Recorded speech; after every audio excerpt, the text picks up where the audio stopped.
That's a good one, Taffy. It's the best intro you've ever had. You know what? He made you. I love how like, the cigarette just magically appeared, and he made you look like the brother-in-law from Breaking Bad. I don't know how that happened. I like how the cigarette magically appeared in my mouth when I stood up. Did you notice that?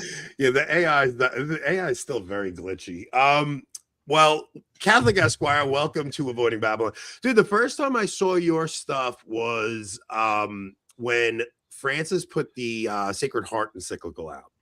So that was the first time I came across your stuff, and I've like paid attention to you ever since. I mean, you've been on Ryan's channel together. I think were we on Stephen Cox's channel together too? Yeah, I think we were on both together, right?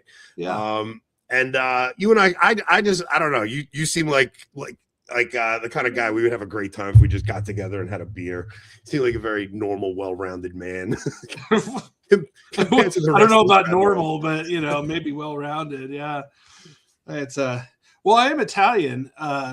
Maybe that's why you think that. My family's from southern Italy, and they came over in the late 1800s, 1900s, and now they've all been affected by Vatican II and all this modernism and stuff, and so it's just I think we have a lot in common. I suspect.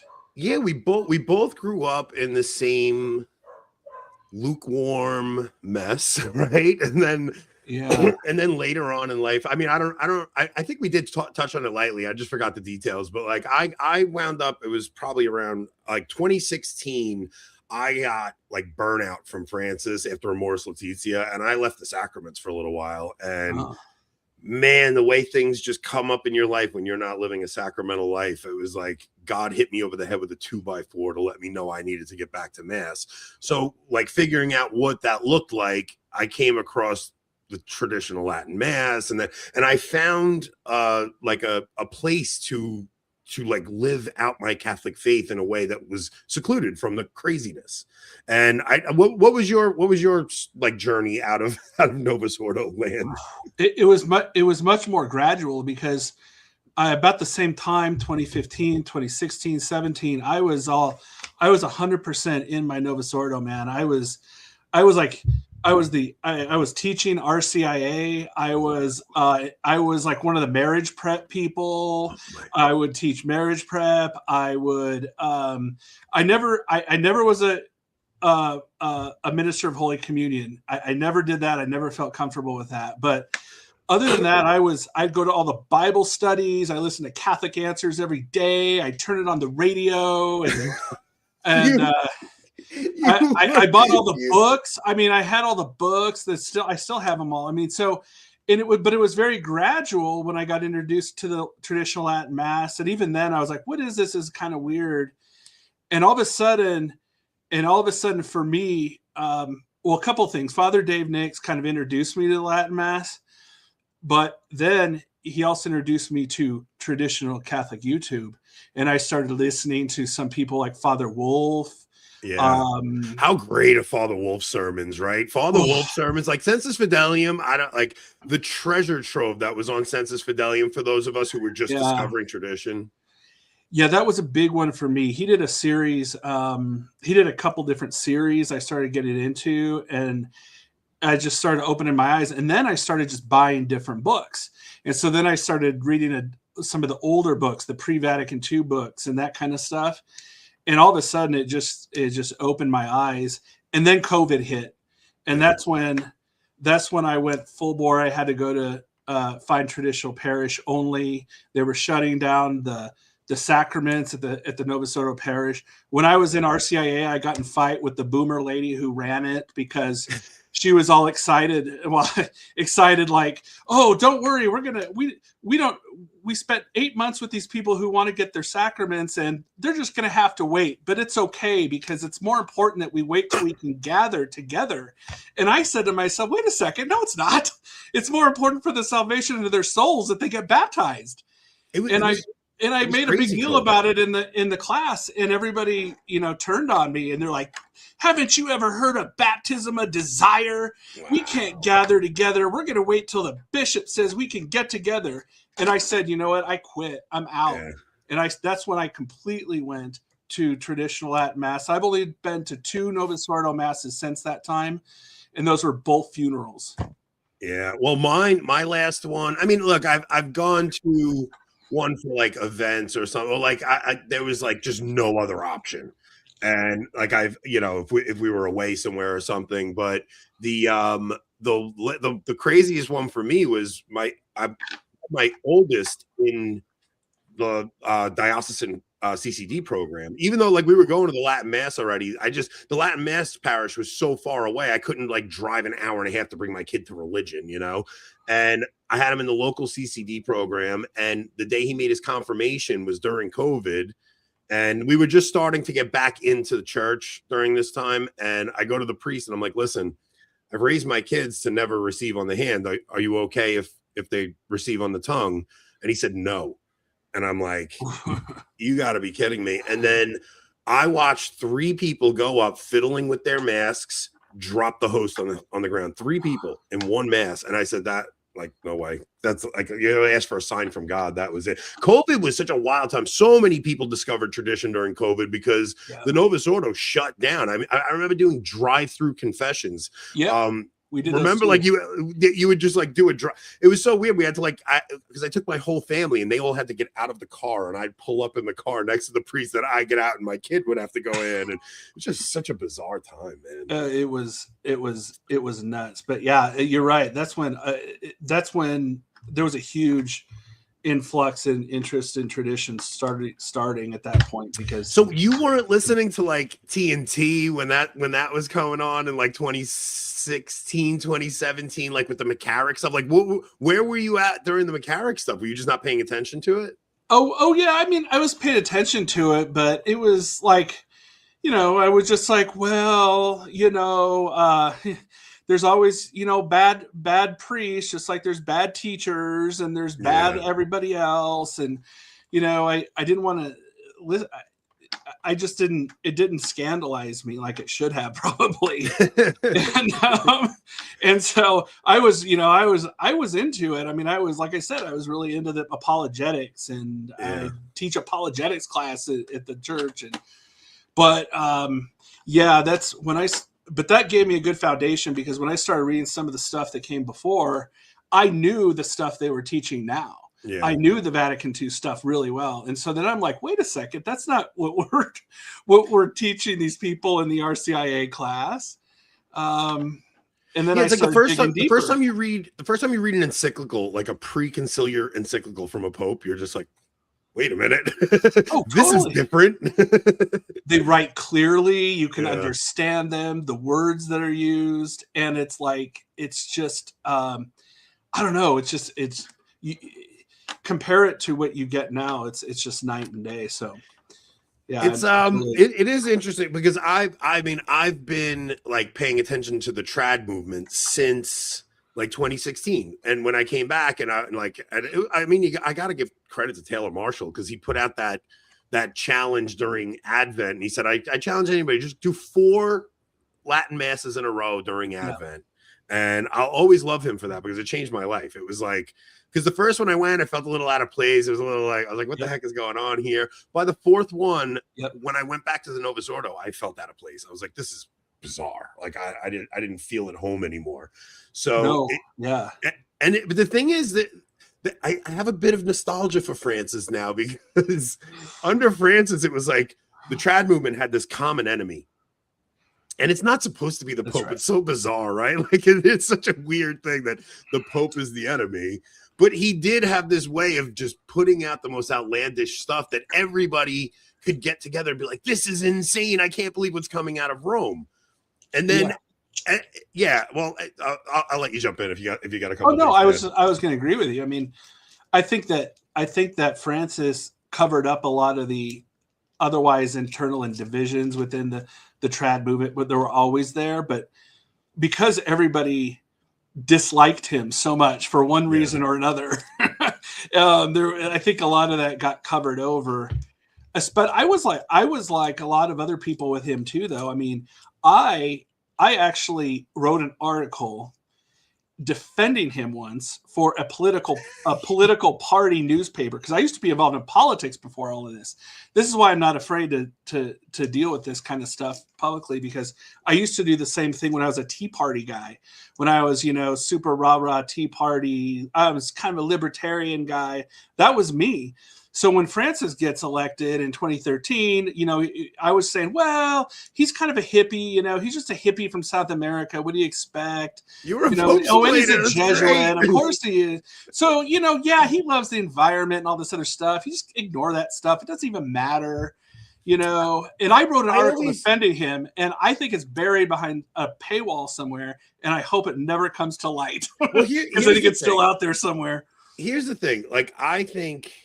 because I never liked Francis from day one, but I always had this mentality, like, look, if we're talking amongst each other, we could talk about we could talk about our dad. It's like we're family members, we're siblings. We could talk about our dad being messed up. But like, even to this day, if a Protestant like tries to say something about Francis, like I'm gonna defend Francis. Like he's my team. Like I don't care. I'll go at you, even if it's Francis. It's like I would have defended him to a Protestant. But talking about him amongst each other, it's like, whoa, something's really off here. But the thing is, because I've been doing this for a decade now, like this, even the most recent thing with them bringing up the Pachamama pictures from Leo, like I don't even care. I'm not even fazed by it. Like I almost don't get the outrage about it, and I'm just like, what year do you guys think this is? This isn't 2016. Like you guys are acting like, oh my goodness, this is scandalous. It's like there's nothing scandalous about this. Like we knew what Leo I don't. Anybody that's surprised by who Leo is at this point, I'm shocked by. It is scandalous, and it's scandalous that you have a man who the world believes is the Pope worshiping false pagan idols. There's no way around it. That's scandalous. I think what you're feeling is more of a numbness to it, because we've seen it so much. We see this controversy every single day for almost 10 years. Well, more than 10 years. Every single day, and now it's like, yeah, we just see it again, and it doesn't have that effect on you that maybe the 2019 I don't think I'm desensitized. I don't think it's that I'm desensitized. I really don't. I think it's because of the framework in which I see things. Is that like, if I see us as in the passion of the church, and I actually think there can't be a resurrection without a death, and I want to see the synodal church thing die.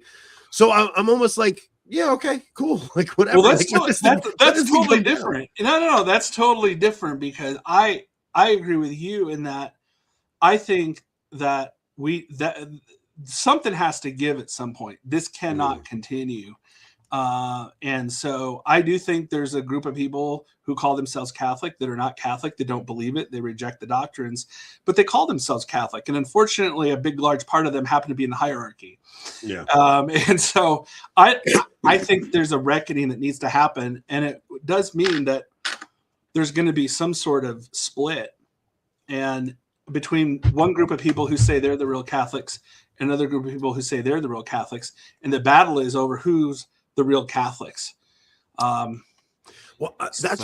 don't see I mean, the things that I've been talking about on my show I've been kind of just going into the story of salvation history and trying to understand the enmity between Jews and Christians, but not doing it in like this bombastic way, like Tim Gordon's doing right now, or even Carrie Prejean Bowler's doing. Like, I'm not trying to do it like calling people like you Zio this or whatever. I'm doing it very differently in that I want people to actually understand the ancient Christian understanding of this, because this enmity is where I see the divide coming. And I think anybody that doesn't, this is kind of what confuses me about the Sedes. It's like, especially a guy like Chris Jackson, who I really do like, but I see Chris Jackson who sees all the problems in the synodal church, but he's like a MAGA guy. And I'm like, dude, do you not see what's happening with Trump right now? Like, do you not? I see them. I see that they recognize the issues in the Novus Ordo, but there's no solution to it. And they're not even, I'm baffled by their lack of apocalypticism. How can you hold that view and not think this is the end? Like what you're telling me is that the church has been taken over by a foreign religion, and it's been going on for 70 years. the Jews are in the Holy Land, and like the scriptures literally say that the Jerusalem will be trodden underfoot by the Gentiles until the time of the Gentiles is fulfilled. You see all these things happening, and you're not like, okay, it's the end of the world. Like, at least the Diamond Brothers do that. I'll give the Diamond Brothers that. At least they think it's the end. But I'm baffled by a guy like Mario. Like, Mario's like, no, this isn't the passion of the church. I'm like, what?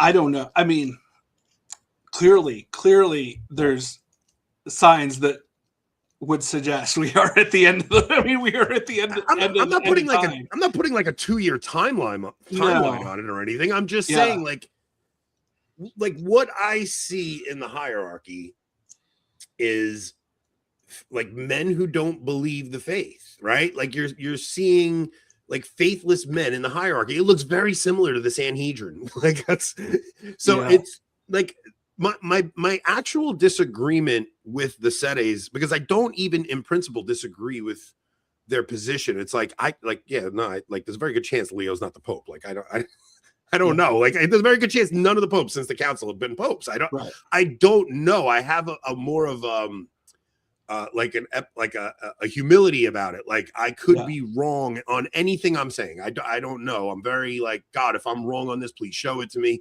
My issue comes in when if I disagree with their position on one slight thing, it's like they have to attack me, and there's no room for a conversation when you agree like 90% of it, and their solution is, well, no, you have to leave the Novus Ordo communion totally and go to some priest whose orders are from some line over here. Like I would feel way more comfortable with the SSPX position. At least Lefebvre's orders are valid. He's a preconciliar validly ordained bishop, and all the bishops since then and all the priests since then, like that's at least a valid ecclesial communion that I would go there before I went to some, like, I don't know like where this priest orders come from.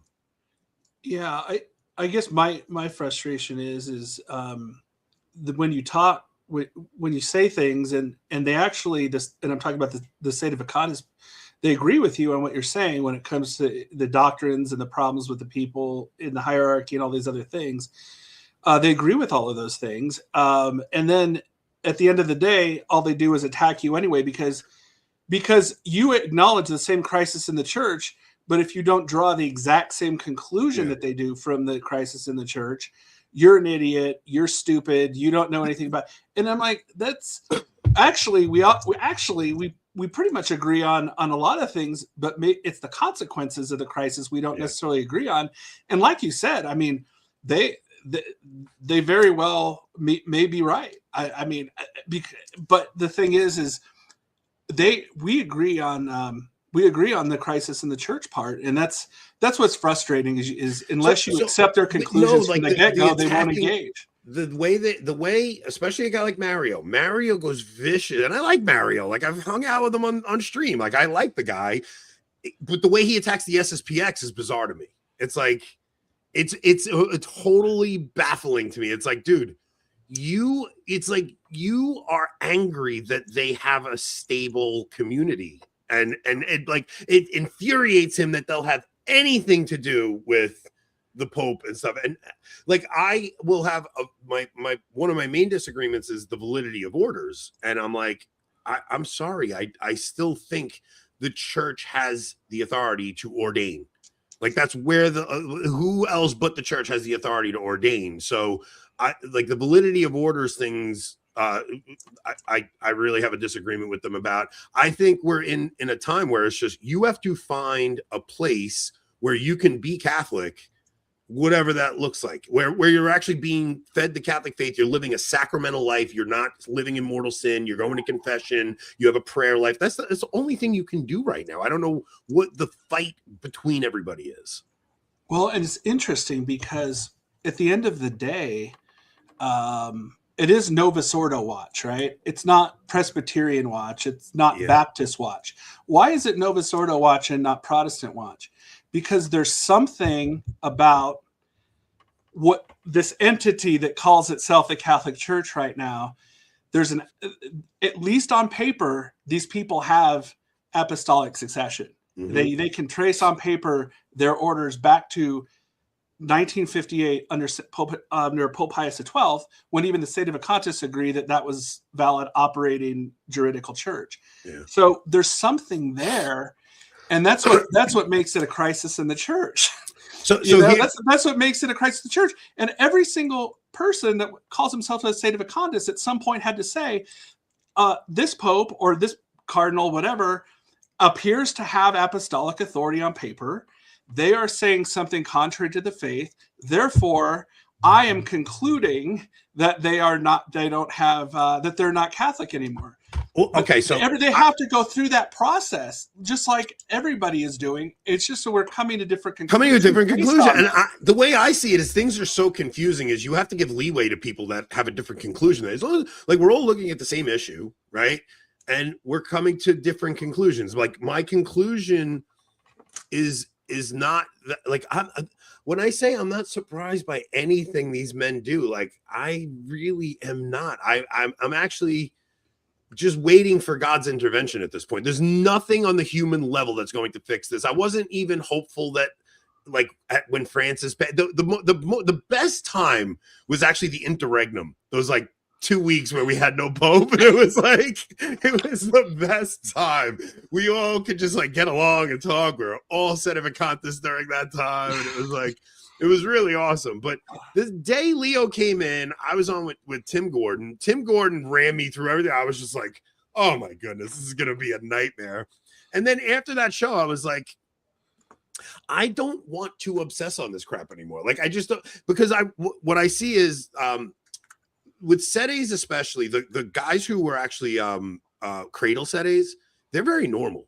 Like Kevin Davis and Father Geckel, like, those are two of the most normal guys. Like, I would love to hang out with them. I can see myself, like, talking to Father Geckel about, like, spiritual direction and stuff. It's just the guys who convert, it seems like they're wrestling with this thing. Like, is Leo the Pope? Is he not the Pope? Is he the Pope? Is he not the Pope? Then when they come to the conclusion he's not the Pope, instead of them going, okay, he's not the Pope, I can leave this thing alone and go be Catholic, it's like, now I have to obsess on him even more. And then their religion becomes obsession with the Novus Ordo.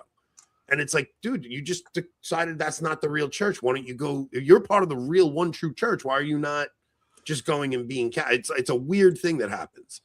Yeah. Well, I think maybe this will make you feel better, maybe not. But I think the fault lines are changing a little bit. I'm sensing that a little bit. Since Leo came around, I think the fault lines are changing a little bit. I think there's a big fault line along Vatican II. You have the pro-Vatican II people and the anti-Vatican II people, and then the Jewish question. You have the pro-Israel Zionist people who are calling themselves Catholic and the ones who are against. And sometimes I think those fault lines cross each other in a very interesting way. So, for example, I think Tim Gordon is, we know his position on Zionism and all that. At the same time, he'll still defend Vatican II. Same thing with E. Michael Jones, right? Yeah, it's a really weird thing that, like, but they're really good on the JQ. The JQ, and so it's like, and then there's people more like me who are against the JQ kind of, and then against the Vatican II.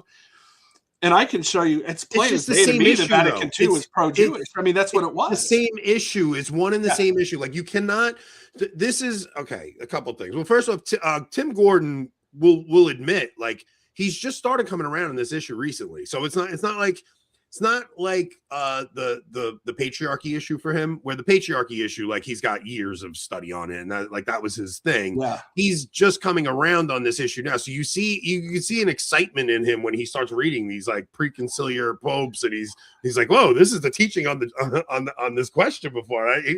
He's learning it new. So there's a way he's going about that.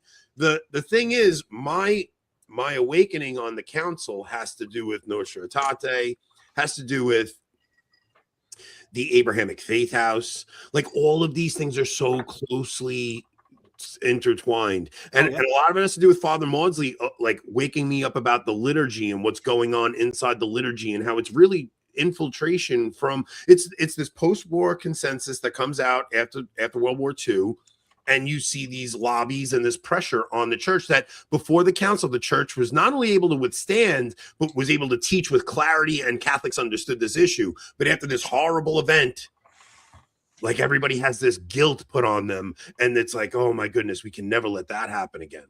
And that's what does, it's almost like the world's been put under a spell since the council. And the council is very much involved with it. But even with religious liberty, because I never understood the religious liberty question that the SSPX was so hung up on until you see what's happening in our country, and you see that once it took the church putting that document out.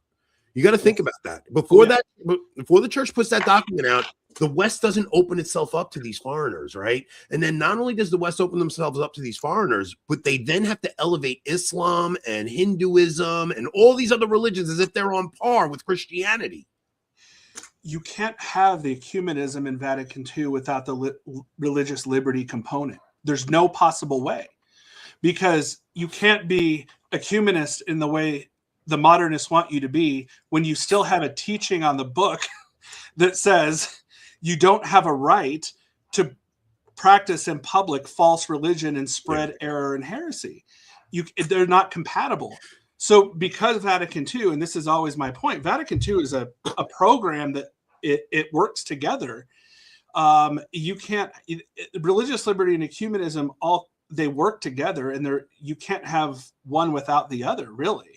No, you can't. Did you catch the Eric McTax's show on Catholic integralism? Did you see that? No, I saw him tweeting about it though. Oh, it was so These bad. guys are so dumb. They're just so low IQ. Like they're just retarded. These guys. It was so bad. Well, he had John Zmirak on there, who's like, pro-Americanist. He's I know Zmirak. Pro-Israel. He loves Vatican II, and he gets on there and he does something. Zmirak's a POS, man. Oh, yeah. And he does something that was very interesting in that show. If you listen to it, he said, Vatican II reversed prior teaching. He said that, which is very interesting, because if you talk to all these other guys, the hermeneutic continuity people, all these people, they're like, oh no, we can square it. You just go read Thomas Pink. He explains it all. No, Thomas Pink doesn't. But they never admit the Vatican II changed the teaching. Zmirak comes on and says it reversed the prior teaching, so we don't have to listen to any of that prior stuff, because he knows religious liberty is intimately tied to the JQ question, which was their whole show was about. Of course it is, but also Nostra Aetate doesn't define anti-Semitism at all. But what regardless of even what the document says, like, because I probably could find a way to square it if I'm arguing against like an Orthodox or so. Like if I'm arguing with Jay Dyer, I could find a way to make it work. But it doesn't work, because if you just look at the consequences of it, like I don't care what the damn document says. I see what they did with it. It doesn't matter if you can square the circle. It's irrelevant, because they don't square the circle. What they did was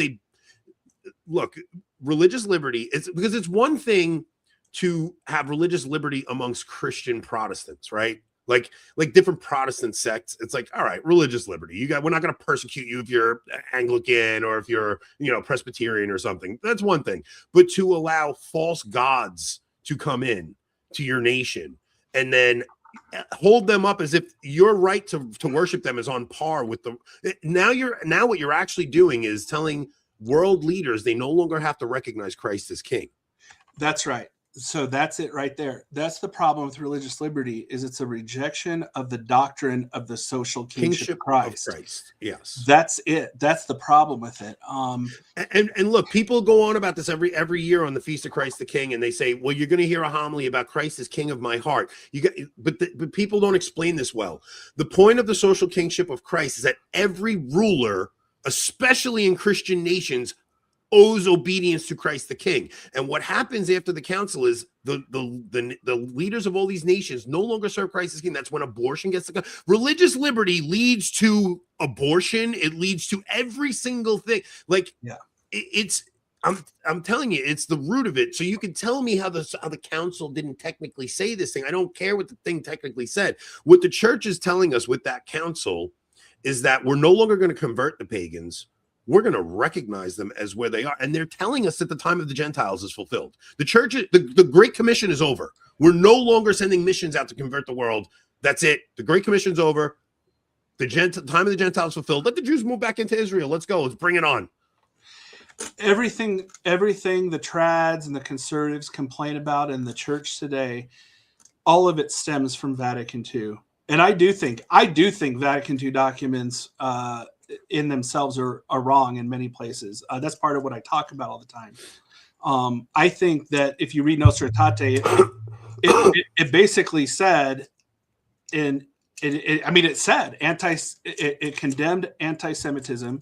It doesn't define what anti-Semitism is. Yeah, it doesn't define but it. It comes right after the section where it says that Holy Scripture doesn't never condemn the Jews for killing Christ. It says this is not what Holy Scripture teaches, and then in the next sentence it says we condemn anti-Semitism and we have to teach according to this. So I think it's pretty clear, honestly. I don't think these documents are nearly as ambiguous as people like to say they are. Oh no, I don't. I think they're intentionally. I think they were very intentional what they were doing. They were resetting everything, right? But yeah. I do still think that there is a protection of the Holy Spirit on the church, in that you still can get the sacraments from the church.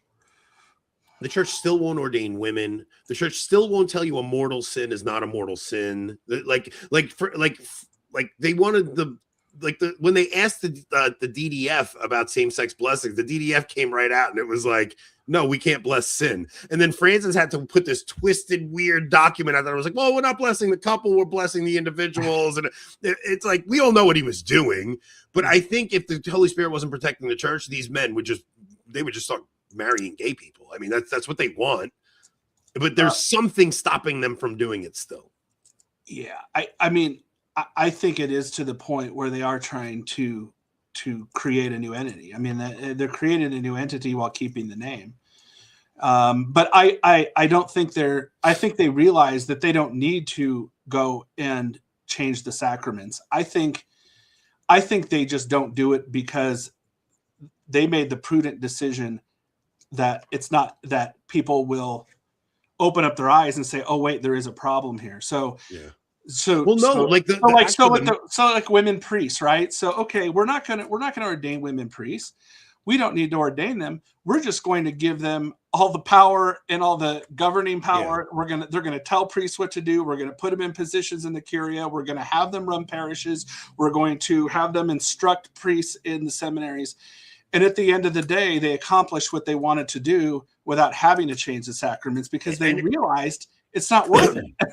A lot of these people don't even believe in the sacraments. They don't care. Well, that's what they want to accomplish. What they want to accomplish is not religious. The Novus Ordo liturgy conditions you to and I'm saying like your typical parish that like you go to, like your typical parish, not priests who are very careful with their liturgy and stuff like that, but like your typical parish that you go to, if you're just a typical Catholic going to your random Novus Ordo parish, it's designed to lessen the gravity of sin. And when you start putting girls in the sanctuary, like altar girls and stuff, it's conditioning you to already accept transgenderism. Like that's not a role that girls belong in. It's making girls into boys. It's all the things that are happening in the world. Like so goes the church, as goes the church, so goes the world.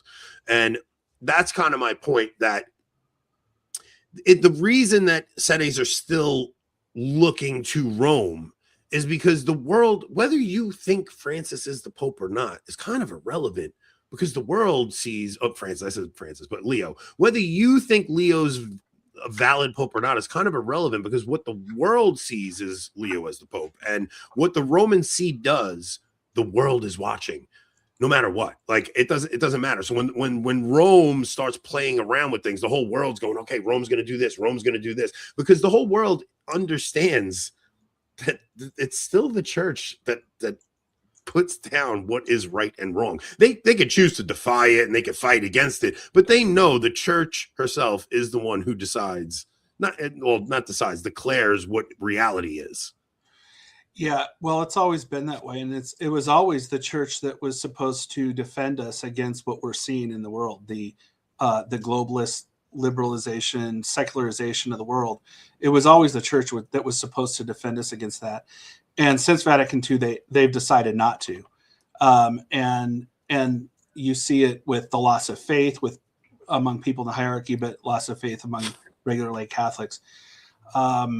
But I will say this, what I'm with this whole Carrie Prejean thing, that's getting very interesting to me, because I think there's a real chance here that all these trad wars we're used to the last 4 years, the inner trad wars, this little hive, this little small hive community of Catholics on Twitter that fight with each other all the time. I think there's a real chance that it could break out into a more national conversation. The discussion about Vatican II, the discussion about traditional Catholicism versus modernist Catholicism and neo-Catholicism. I think there's a real chance that this could break out into a much bigger discussion, which will be really interesting. Because you're already starting to see it a little bit, just like that podcast I was telling you about with Metaxas and all that. Yeah. Like that's starting. I think that's starting to break out into the more national conversation, and that'll get really interesting.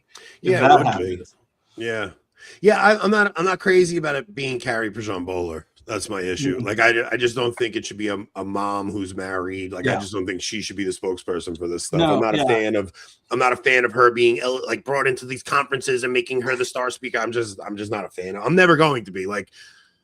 No, I'm not comfortable with it either. And you can tell she's she hasn't been Catholic long enough or involved. She's a new convert. Exactly. In some of these discussions to understand the nuances there, which is why.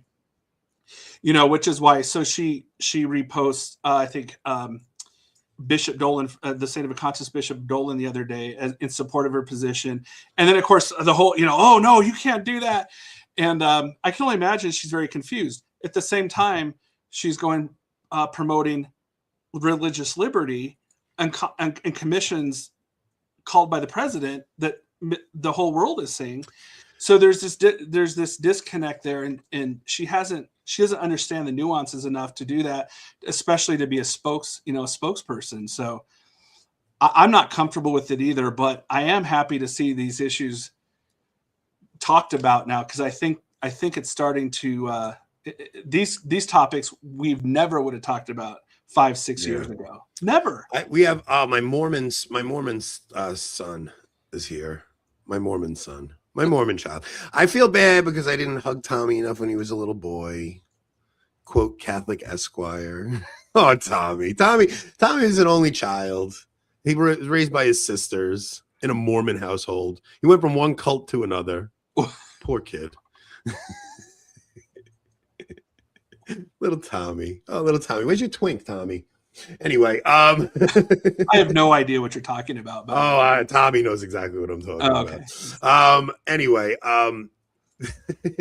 yeah, it is. I do hope these conversations start to come up publicly. I think that what you're seeing, I think, with Matt Frago and a Daily Wire, Michael Knowles over at the Daily Wire, they're trying to present I mean, even me and Stephen Cox have been calling it kosher Catholicism. Like they're trying to present the kosher Catholicism that still allows for support of the state of Israel, but still like we'll toe the Vatican II line that all the promises are fulfilled in Christ and stuff like that. But you can still support Israel as a nation state, and it's like you can't. Like there's no scenario where you can support Israel having a state, and especially in that land where they are right now. Like it is diabolical to have them over there. Well, the state, I mean, it's built into their general laws, which is basically their constitution, that the state is first and foremost primarily for Jews. Yeah. And the problem with that is, from a Catholic standpoint, is that the state must always be subservient to Christ the King under the social kingship of Christ. So if you have a state that explicitly denies Christ, or based on something that specifically denies Christ, you can't say you support that, because that's what it is. Even on a natural level, right? Like you can't support on a natural level for that reason alone. Well, I would like to see, because it's a delicate issue to talk about. Obviously, it's a very hard issue to talk about because you catch a label when you do talk about it. But I would like to know why, like, if Sedevacantists are the one true church, and they have the real Catholic faith, I would like to know why none of them really discuss this issue without hiding behind anonymity. Like, there's some guys that are awesome on it, like American Reform, I really, really love. And there's some guys who are really good on it. But, like, where are the guys willing to put their neck on the line? I would like, because that's where I think the most, like, the deepest conversations can be had on exactly what we're talking about is the infiltration at the council, the infiltration in the liturgy. That's where we have to find common ground, because it's not about, like, where you're attending the sacraments. It's about, as this thing plays out, it's going to form a rupture in the church. And there are plenty of people that are going to the Novus Ordo who are going to be open to hear this. And they're going to be like, we're going to get to a point where the sacraments are taken away, right? Like, in the Apocalypse, talks about a 3.5 year period where the sacraments are totally taken away. So then it's irrelevant where you land on that Sedevacantist position. It's just, you're going to have nothing. But where you stand on this issue is going to very much matter, because if we are in the time I think we are, falling for the man of sin is going to be where you stand on this issue. If you're siding with supporting the state of Israel, you're going to fall for that diabolical lie, in my opinion. Yeah, I honestly can't answer that. I mean, I don't know. I actually don't. I haven't seen any Sedevacantists really be pro-Israel. Have you? I just haven't seen it. Yeah. I don't know. I mean, I think we all would agree that we all want to see the conversion of Jews, just like we all want to see the conversion of everyone who's not Catholic. That's ultimately what our goal here is, and people lose sight of that fact, which clearly obvious when you listen to these discussions about all of these. Well, you have a right to do this and you have a right to do that. It's like, yeah, but we're all trying to get people convert for the salvation of their souls. So I love American Reform, by the way. Like, I legit love him. Yeah, he's putting out really good content on Substack too. Well, first off, he's an invaluable resource for just posting quotes of what the church has said. That's it. Just look, this is what the popes have said. He's not even adding his own opinion on things. He's just posting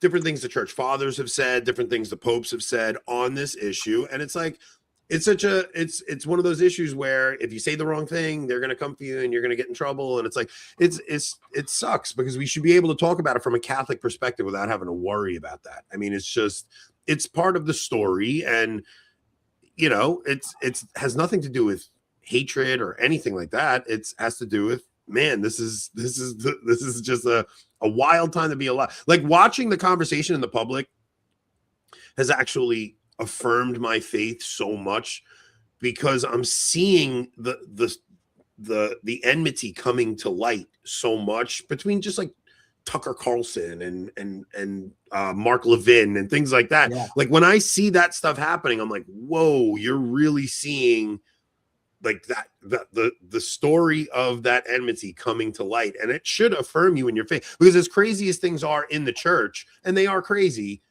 it's like all of this was actually told to us that it was going to happen. Yeah, and that was always my thing, is like, I'm not a theologian. I don't come on here and try to tell people and teach people theology. I never do that. But I think just quoting what popes have said in the past, or quoting catechisms, and then just saying, okay, how does that apply to what we're seeing today? That's all I've ever said I'm doing. I'm not making myself my own pope and my own private judgment.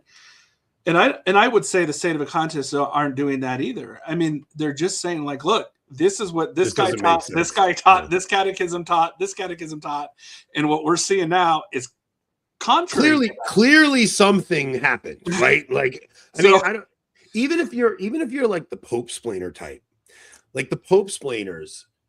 Man, how do you not like, because I think at heart those guys want to be Orthodox Catholics, but they think what being an Orthodox Catholic means is just support the Pope no matter what, and that's just craziness. Like the Catholic faith is much more than like following the Pope. Like it's not what the Catholic faith is. It's like a very, it's a part of it, but the Catholic faith itself is this giant treasure trove of history and doctrine and a ton of different things that really have to go into it. So when you see the modern hierarchy doing something different, it should raise alarm bells for everybody. Yeah, well, that is the crisis in the church. That is the crisis, is that you have people who apparently have apostolic succession, at least on paper, that are teaching things contrary to the tradition of the faith, which includes doctrines and dogmas that you have to believe in order to be Catholic. That's the problem. So, and then when you see that, then you can draw conclusions from that. Well, does that mean that these people are not Catholic and therefore do not hold office? That could be. Maybe that's true for some members of the hierarchy and not some other members of the hierarchy. Maybe some of these people actually, maybe some of them don't even know better, which would make them material heretics and not formal heretics. I just think it's more complicated than it is more complicated. What the Pope flamers want to make it and what the Sadies want to make it. Well, it's more complicated. Otherwise, we wouldn't be having all these fights. It's more complicated, especially because there's never been an official church teaching on this matter. It's always the opinions of doctors of the church or opinions and they're not unanimous. So like you'll hear them pull out Robert Bellarmine, what St. Robert Bellarmine said, and you'll hear them and it's like, well, this is what St. Robert Bellarmine said. And it's like, oh, okay, but that's not a doctrine of the church. And my thing is, like, there's also councils who say, like, if somebody falls into mortal sin, that doesn't put them outside of the church. Like, that's a dogma of the church. Like, committing a mortal sin doesn't put you outside the church. It just means you've separated yourself from grace from God's grace. But you're not outside of the church if you commit a mortal sin. So I don't know what it means. Like, to me, the most shocking thing is that these men are priests of the Most High God. That's what makes what they're doing so shocking. It's not that they're pagan priests. It's that they're priests of God, and they're not teaching and delivering God's word to God's people anymore. Right. That's the problem. That's why I don't care what, like, the Protestant down the street's talking about, but I'm much more interested in knowing what the guy down the street who says he's a Catholic priest is talking about.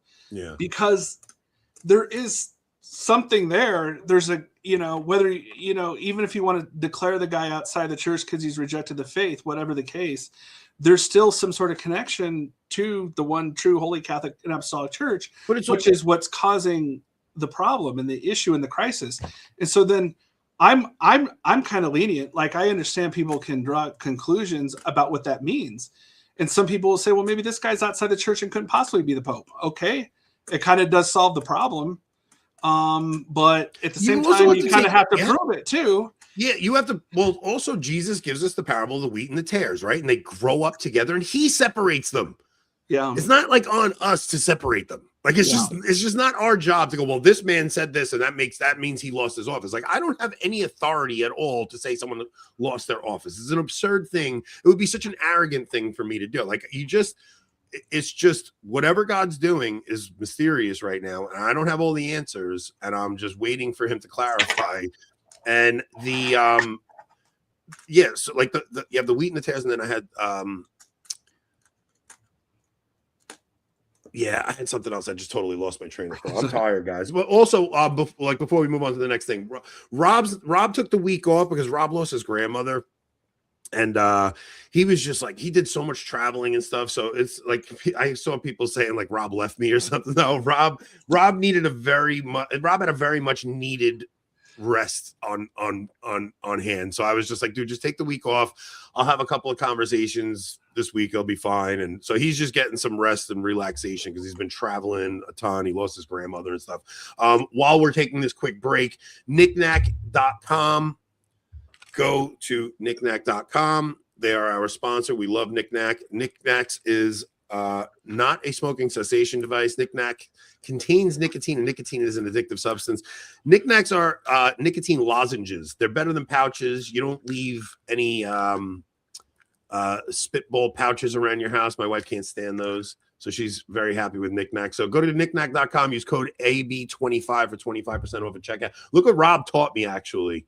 Rob taught me how to use banners so I don't forget the promo codes. Use code AB25% for 25% off, not AB25. Use code AB25% for 25% off. Also, shoplobster.com. Use code AB10 for 10% off. That you'll get anytime. The Knick-knack one you get just for your first purchase. But shoplobster.com, it's Lent. You can't have meat on Friday. You may as well eat the insects of the sea, lobster. I love them. I've been experimenting with different recipes with lobster during Lent. It's been very fun. So go to shoplobster.com, use code AB10 for 10% off. We're okay. The other thing is we're not going to do locals tonight. I got home from work at 8:00, so I had to push the show back a half hour. I slammed some food down my throat. I took a quick shower. I am ready to collapse. So we're going to probably do like another 15 minutes, and then we're going to just wrap this one up. That's fine. Yeah, me and Esquire have been trying to get this show done for like weeks now, right? Like 3 weeks in a row. We were like, let's do it this night. And then we had to cancel once. And originally, I mean, we were going to talk about was we were going to share some Novus Ordo war stories. And I still want to do that because we can talk about all our elementary school and, you know. Did you grow up in a very Catholic home? No, I mean, we were Catholic, but it was mainly Christmas and Easter Catholics. My mom was Lutheran. My dad was Catholic. My grandparents on my Italian side, of course, were all Catholic. So by the time I was born, my dad would go to church, you know, once in a while. And as kids, we went once in a while. We were Christmas and Easter Catholics, basically. And what changed that for you? I became very interested in the faith much more when I got to high school. But then I went to a Jesuit high school where I started learning all the Vatican II liberal stuff. And so then I was interested in the faith and I was trying to reconcile that. And I kind of knew there was a problem with what I was hearing from these Jesuit priests teaching us versus what I thought might be right. And then I went to college. I completely lost almost all the faith, you know, did the whole thing where lived a nice life of debauchery for several years, came back to the faith, had thanks to the Blessed Virgin Mary, Our Lady of Fatima, had a direct experience, I think, that helped lead me back into the church. And then it was slowly got back into Novus Ordo church because that's all I knew there was. That's all I knew there was. I ended up getting my confirmation as an adult, and then just got more interested, and to the point where I was running the RCIA program almost. I mean, that's so it was that sort of trajectory. But we really were not that strong Catholics when I was a kid growing up. I had a very Catholic upbringing, man. Like I mean, as Catholic as you can have it, you know, like in that world. Like my mom prayed the rosary with me as a kid, and my mom and dad were like very into, like, they went to Medjugorje and they were heavy into like Marian apparitions and stuff. The thing my mom taught me that like really always stuck with me was Eucharistic miracles and Marian apparitions. Those two things, like even when I was tempted away from the faith, I was like, nope, you never leave the Eucharist. I've seen that thing bleed. Like there's no way. And that kept me in the faith. So there's never been a period in my life where I wouldn't have been like, no, I'm identifiable Catholic. But it was when I probably like right around the time I got married that I started actually thinking a little deeper about this stuff. And once you have kids, it's like the miracle of life comes in, and you're just like, what do I do with this? And like the weight of like being responsible for a life is what really, really made me take it seriously. Yeah, I think for me that was more my grandparents. I think, you know, my grandmother had a very strong devotion to Saint Joseph, which a lot of Italians do. The Sacred Heart, also a lot, you know, very popular for that generation. So I'll never forget. I'll just tell you this one story. I came home from high school one time after learning at the Jesuit high school that Adam and Eve didn't really exist, and I told my grandmother that, and I thought I was going to be disowned. She was so disappointed. She said, "What did you just say?" And I'm like, well, yeah, I mean, Adam and Eve weren't real people. I mean, we didn't all come from the same people. I mean, how old were you when you said that's this? The story. I was in high school. In high school, you thought, because you were getting fed the evolution line. Yeah, oh yeah, and the whole scriptural stuff, or like, well, that wasn't real history. That's just to tell a spiritual story. It's all allegory, all of it. And I came home, thought I was being smart talking about this to my grandmother. I've never seen her so upset and disappointed with me in my life. I never forgot that. And that's one of those things that sticks to me to this day. I was like, God bless I wish Grandma I could talk to her now, and tell her, no, you'd be so proud of me now. I'm doing I went to go to the mass you guys used to go to and all this, She's probably praying for you from heaven, bro. Oh, I do believe her. I believe her prayers brought me back to the faith, because I think she saw I had pretty much gone off shit. Yeah, Grandma doesn't believe Adam and Eve is an allegory. Yeah, no, she didn't appreciate that.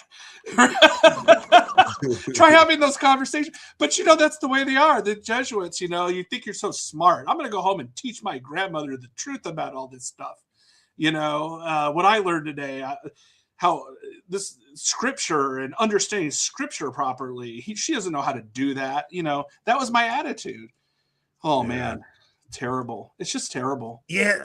What baffles me is like someone like my dad, who's like he was like this super conservative guy with politics, and like I would talk to him about religion, and I'd talk to him about the Latin Mass, and he'd be like, "Nah, you don't even." I'm like, "Dad, you are conservative. Do you not understand? It was the liberals that did this to us." Like I'm trying to get him to make the leap that no. The whole reason the thing changed was because of the liberal. I think if I could get him there, he'll come to the other side with me.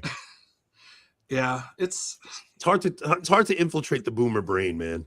Boomer brain is a hard very hard to get through. Yeah, very. It's a hard generation. Yeah. For me, the worst thing that there was two things that stand out as like worst things that I experienced in the Novus Ordo would be, one was when my wife was in RCIA. And there's a bunch of women teaching it, and they tried telling us that the priesthood was invented in like the 6th or 7th century or something. Yeah. And I was like infuriated, and I caused this big freaking fiasco with the RCIA program. And the other, I went to a parish. There was a visiting priest, and the priest just decided, we're not going to read John 1 today because I don't like that gospel. And he changed it to like the Good Samaritan or something. And then during the creed, where it's for us men in our salvation, he's like, and we're gonna say it for us men and us women in our salvation. And then during the Our Father, he comes down out of the sanctuary and he starts holding hands at the people, and I'm like, I'm out, I'll see you later. I'm not even staying for this fake consecration.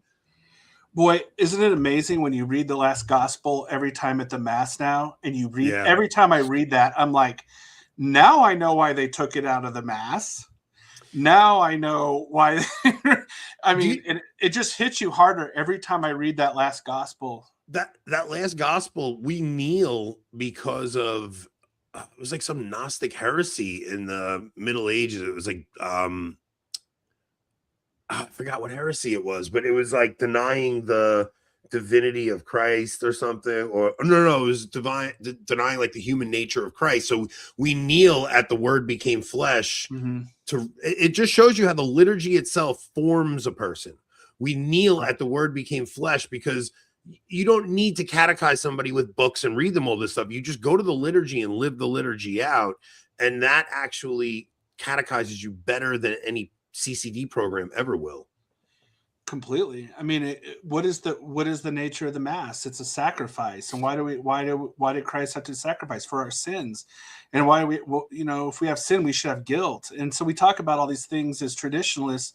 These things are completely foreign concepts to those who regularly attend a Novus Ordo church, because it's taken out of the mass. They take it out of the mass, so they don't hear it every Sunday. They don't talk about it every Sunday. They don't reflect on it every Sunday. They take all of that out and replace it with Jewish table prayers and Protestant prayers and assembly theology, which is where we all get together at the mass for fellowship and community rather than to be at a sacrifice. And the irony about that is there's no less welcoming place than like a Catholic parish, like a Novus Ordo parish. Like you go, everybody's sitting in the aisle, right? They're sitting at the aisle. They don't even want to let you in. They want to be able to, the second they're done receiving, they're out the door. Nobody's, there's no community. Oh, we're having a communal meal. Everybody just can't wait to get the heck out of there and go home.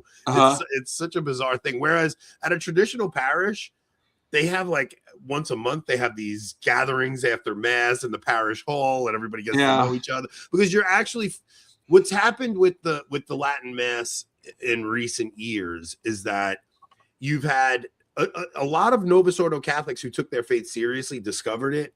And now you have these high concentrations of people who were taking their faith seriously already, desperate to meet other people taking their faith seriously. So you have these high concentrations of people who just are on fire for God, and they're on fire for the Catholic faith, and they can't wait to build a community.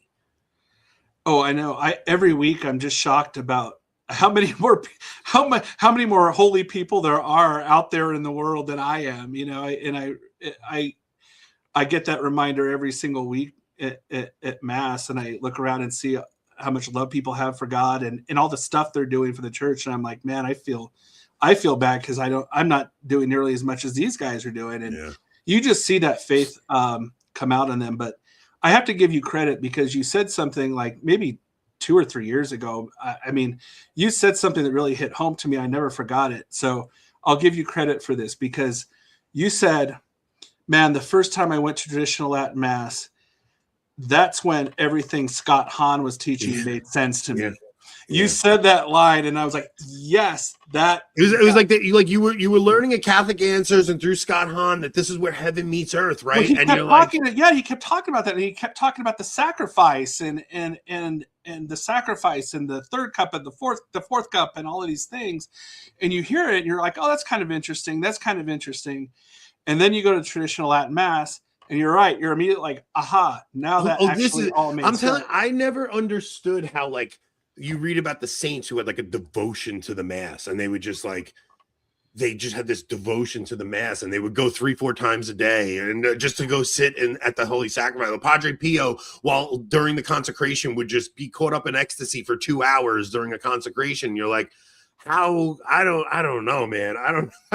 I try, but I'm just like, it feels like bizarre when everybody's doing the holding hands there. And I know we've talked about this ad nauseum over the years and stuff, but man, it's like some of the stuff they do at your average parish just so cringe.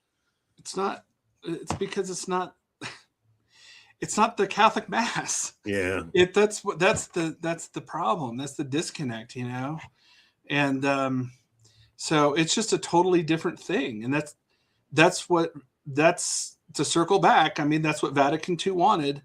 That was Sacrosanctum Concilium, because in 1962, that was the missal being used. And they said, we're here to reform the Mass. Well, they're reforming that Mass. That's what it was.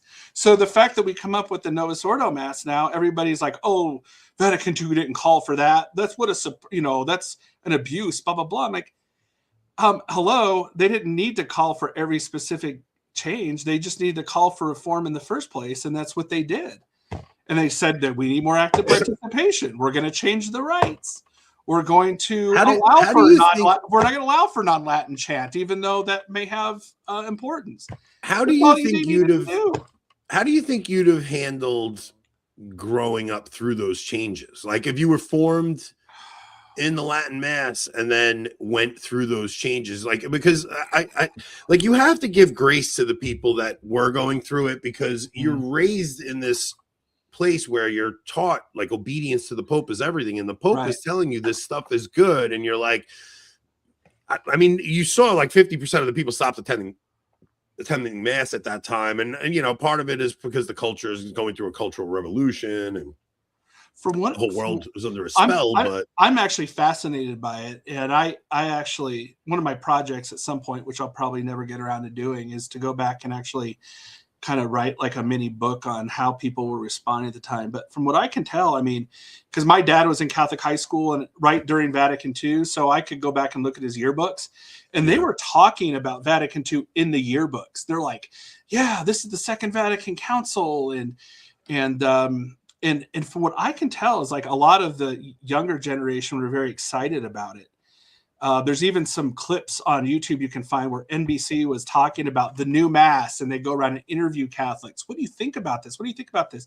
And they're all like, well, it's kind of weird, but we're excited for it and make it more modern. And there seemed to be, that was a general attitude. And I think the older generation, like my grandparents, did not like it, were not comfortable, but didn't feel they could say anything. And I think they suffered in silence, a lot of them. I wish I could talk to them about it now, because I would love to know what they were really thinking. But well, the irony is they call us rigid backwardists, but the Novus Ordo really is this time capsule from the 1970s. It's like the 1960s and 1970s. It's just this time capsule trapped in there, because what they were doing is getting caught up in the spirit of the age. Right. And you could see why guys like Barron and even like Cardinal Mueller, like these guys still can't let go, because for them, like the council was everything, and like they see the disastrous outcome from it, but they're still like, it's like this program they have in their mind that they just can't get out of, where it's like, no, the council was good, and it's no matter what, we have to say the council was good, because to them, Lefebvre was the enemy. Lefebvre was this wicked, schismatic enemy, and every single thing Lefebvre said came true and came to pass, man. It's like that guy had some crazy spiritual insights during that time. Yeah. And the problem is it introduced the concept of the mass can be updated. So that's why you see now it's like, oh, we're going to update the rites to be Amazonian, to the African, to all these things, or we're going to even update it now to meet our modern culture, because the concept that you can just change the mass to meet the modern times was already introduced with Vatican II. Yeah. And that once you introduce the concept, then there's never ending change. So if they come out and change the Novus Ordo tomorrow, I wouldn't be surprised.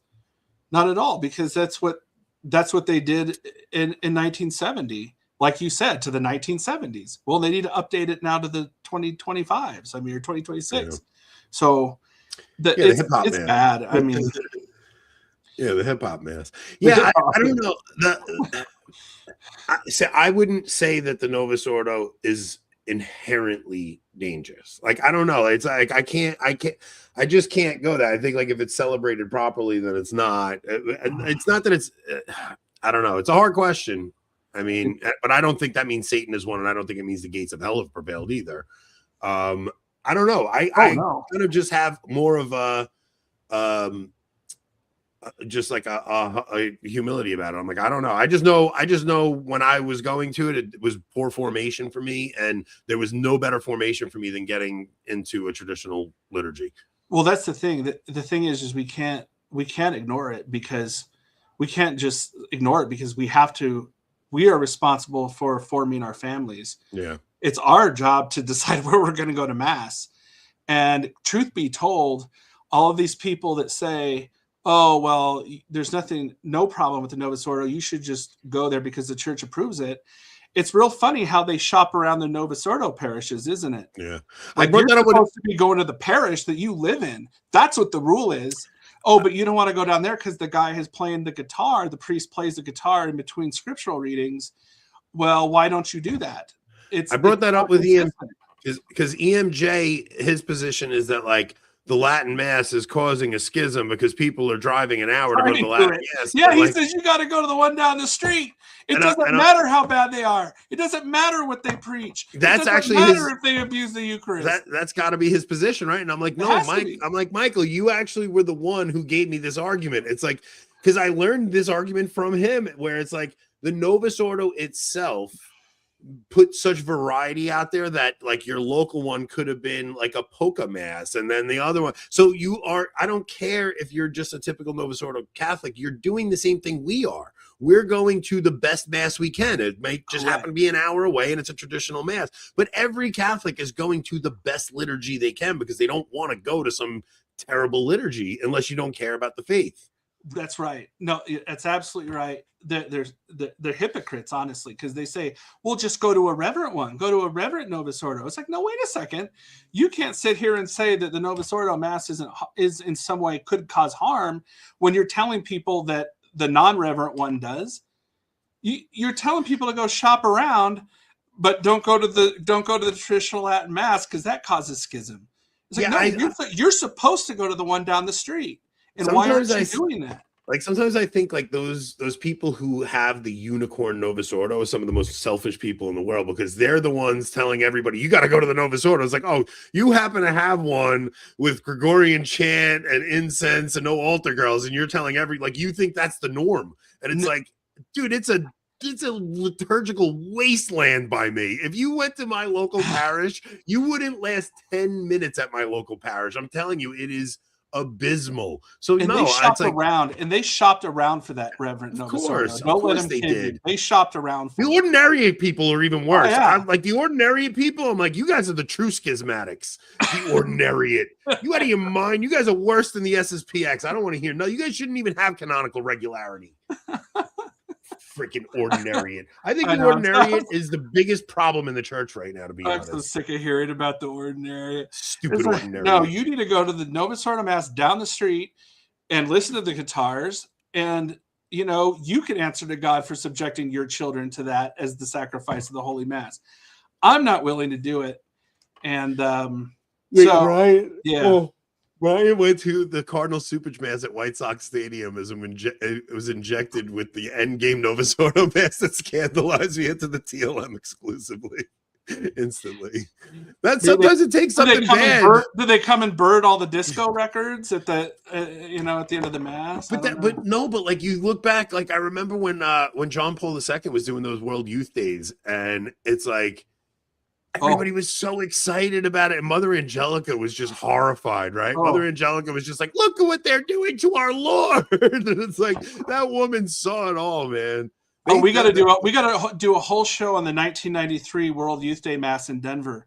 Because I lived here through all of it. And I was even blessed by John Paul II here in for that World Youth Day Mass. He came to Shea Stadium in the 90s. Oh, did he? Yeah. Yeah. Yeah. No, but that's such a pinnacle in people's like Novus Ordo life is that World Youth Day. Father Dave Nix went to World Youth Day in Denver, and it led to his vocation. Or something like that. I don't know if that led to his vocation. Maybe not, but like he went to that and he was excited about it. Like it was a young everybody. kid. Oh yeah, everybody was like, excited. Father Dave Nix started out just like a typical normie, and like he went through the parish, went through the diocesan structure, and then as he starts coming to tradition, his bishop was like, "No," he's like he wouldn't give people communion on the hand and stuff, and then he got That's all true. Well, he and I went to the same high school together. Yeah, I heard he did tell me that you guys went to the same high school together. So we grew up. We didn't hang out because he was a kind of a hippie guy, and I was like the Rush Limbaugh conservative. So we hung out in different circles in high school. So it's funny we ended up. But yeah, no, we both just grew up in that same graduating class, or same class. That is so funny, man. Yeah. I love Father Nix. I'll get on the phone with him and we'll just talk for like an hour and a half, 2 hours sometimes. I'm like, Father, I gotta go, man. I gotta go. Yeah. So we grew up in that same milieu together. It was just so you guys went to the same high school, but you weren't in the same crew. Like you guys didn't have No. He was the hippie crew. He was the hippie guys. Whereas I was the Rush Limbaugh, president of the Conservative Republican Club, and all of that stuff. totally different circles. Well, I was too, though, because like I used to I started working my job in construction at like 17, and I would drive into work with my dad, and I would listen to Rush every single day. The reason I probably do this podcast is from listening to Rush with my dad driving into it. Like I always wanted to do radio. I didn't start doing the podcast because I wanted to fix the crap in the church. I started doing the podcast. I wanted to do radio. Like I love the idea of doing radio, and it's like, like some construction guy could just throw a camera on and start doing radio now. Yeah. And that's what got me into doing this. And I never liked the the stodgy approach that most of the guys in the Catholic world were taking, where I was like, you had to present yourself as this like uber holy guy, and I was just like, that's just not me. I have to, like, I don't know, man. I'm doing the best I can. I don't know. Rush. What he always said was what content is king, right? Yeah. He always said content is king, and you got to be entertaining. And that's what his whole success was his entire life. It was the same thing. I mean, what he was doing in 1993 was exactly the same thing he was doing the last year of his show. Yeah. It never, even the bumper music was the same. Yeah. Nothing changed. Even when he was like on his pills and stuff, he rocked out when he was on his pills, man. Remember one day he shows up because like, I'm going to be gone for 9 months. I have an opioid addiction. I'll be back in 9 months. They'll be guest hosts. See ya. I was talking to Stephen Cox about this too, though, because I was trying to explain to Stephen, like, what you're doing, you're going to like what we're doing here has to be entertaining. Like, it can't just be you have the right position. It has to be entertaining because people are choosing to spend an hour and a half with you or whatever. It's like you have to put on an entertaining program. So it can't. I think this is one of the big problems in the Sede world. And I was goofing on them today about it because they were saying I could never come to the conclusion of Sedevacantism because I would lose my audience and I would lose money. It's like, first off, there's not much money in streaming, guys. Like, really, there's not. But if I came to the Sede position, I would make the Sede position interesting. And I would bring people to it. But I'm just not there. It has nothing to do with me, like, taking the R&R position because I have more connections that way and I have a bigger audience. It has nothing to do with that. First off, like, Trad Inc. wants nothing to do with me. It's not like I'm being invited to the CIC. It's not like I'm getting any speaking engagements. I'm kind of in like an island on my own over here. There's, I have whoever I like, it comes on my show, and that's it. I have no association with any of the guys who are in that world. I just come on and I try to be entertaining. And I don't think the Sedes have somebody that's like entertaining because most of the guys that come to that position seem to be very autistic. I don't speak in generalities, but I mean, obviously, I think a lot of them, just like a lot of people who are in the SSPX, are kind of opposed to even going online like we are and talking about this stuff. There's something weird about it in a way, but I'm like you. I mean, I just got into it because I wanted to promote tradition and the traditional Latin Mass, because when I discovered it, I was like, whoa, I just want to get out there and talk about it. And then it just developed over time where like some weird news story came out of the Vatican. And I'm like, oh, well, I can see that's not what the church teaches. Here's what the church teaches. And here's what they said. And then it just kind of kept going from there. But don't you have point where I was like responding to every single thing that came out of Rome.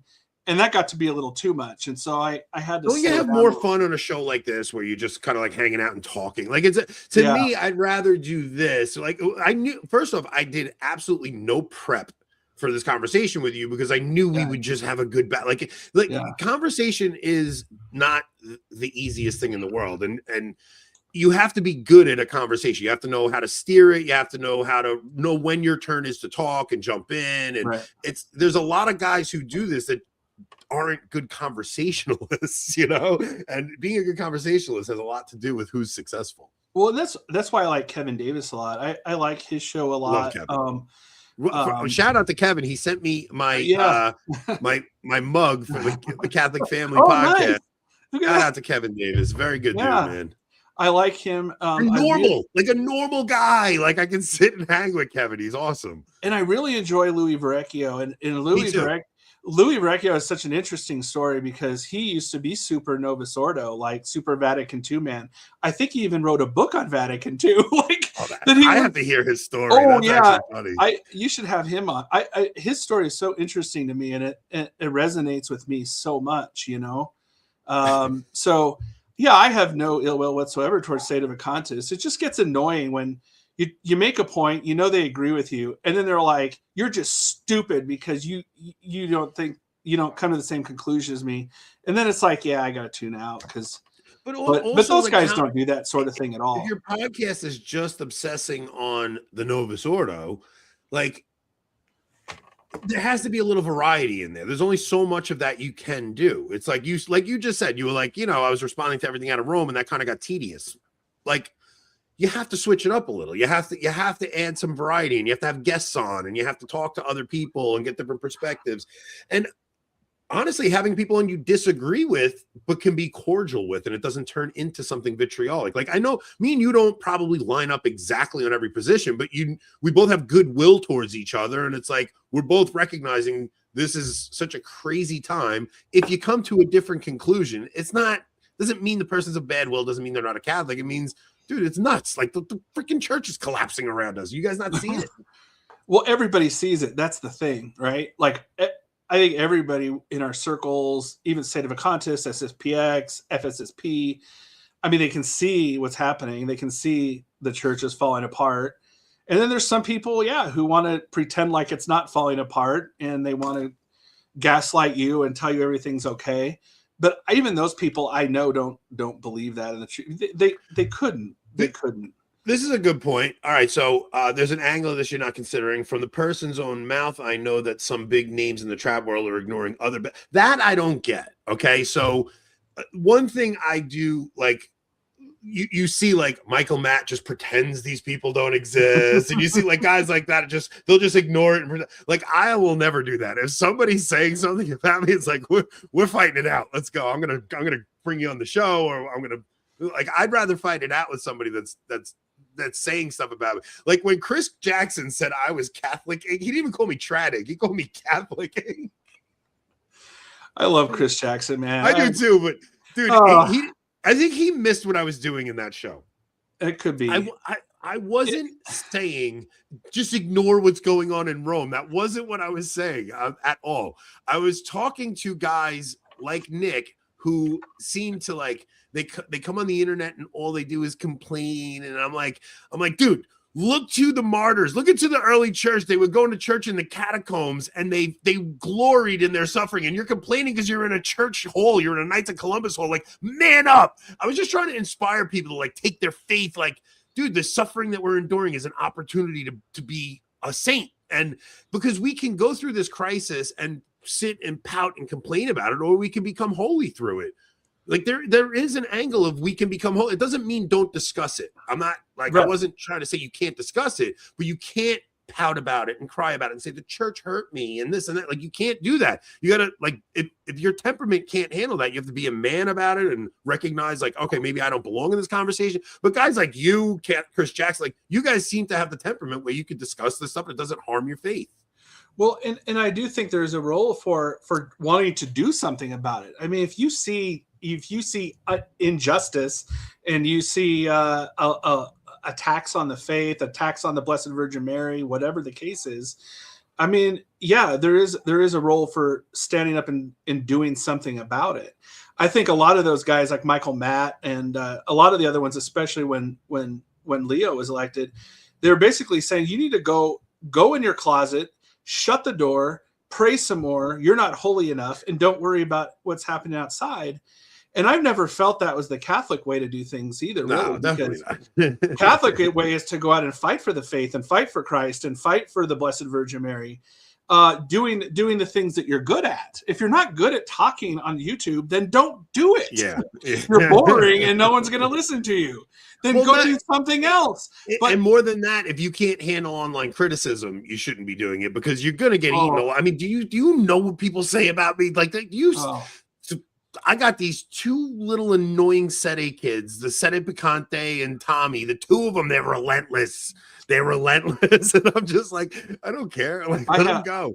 I have a couple trolls that harass me. They're trolls. Like, whatever. I mean, because when I used to do politics, man, before this, I was dealing with the same thing in the Republican Party when I used to be a Republican.